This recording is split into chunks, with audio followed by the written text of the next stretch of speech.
Let's bring in CUNY Professor of Law and Director of Students, Alumni, and Faculty for Equality on Campus, Jeffrey Lack. So, Professor, Jamal Bowman has a long history of supporting terrorism. He supports Sata Shakur, who was convicted in 1973 of killing a New Jersey state trooper. He was seen at a fundraiser next to an Islamic leader who said he was happy to see the October 7th attacks from Hamas on innocent Israeli citizens, including a number of Americans who were killed or taken hostage in the Gaza Strip.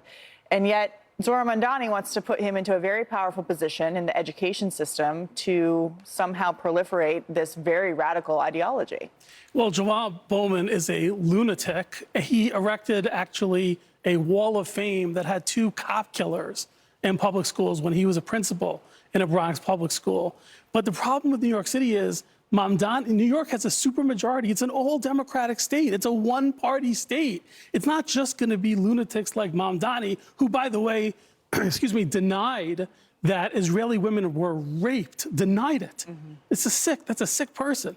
But Mamdani's going to have complete control if he wins of the city with a supermajority in both the council and the assembly. It is going to be a nightmare, I think worse than Chicago, with Brandon Johnson over there, because New York City has a financial impact on the whole world. Right. So his government-run grocery stores, companies and businesses are going to flee New York. It's going to have an impact not just here, but elsewhere. So Zohran Mamdani has really been trying to walk back some of his previous statements. Last week, he tried to claim that he wasn't for defunding the New York Police Department. He's trying to somewhat moderate his positions, but then he does things like consider someone like Jamal Bowman to be in charge of a massive education department in New York City.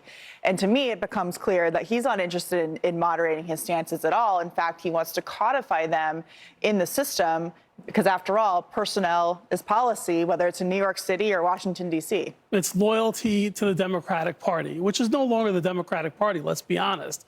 This is a far-left party. The only reason they're together is for votes. They can't win alone. But they're 2 totally separate things. They're the socialists. Really, a lot of them, Mamdani's a communist. I mean, when he says he literally said in a video, Hannity showed a clip of it on his show, which was phenomenal. I urge people to watch the whole thing because it's not out of context. Right. He says, we want government to seize the means of production. Guess what? Lenin wrote about that. Marx wrote about that. That's not socialism. That is how you get to communism. Yeah, and Fidel Castro actually did it in Cuba. So that's not something that is just in ideology. It's also been put into practice with very, very awful results. Jeffrey Lack, great to see you this morning. Thank you. Thanks for coming in.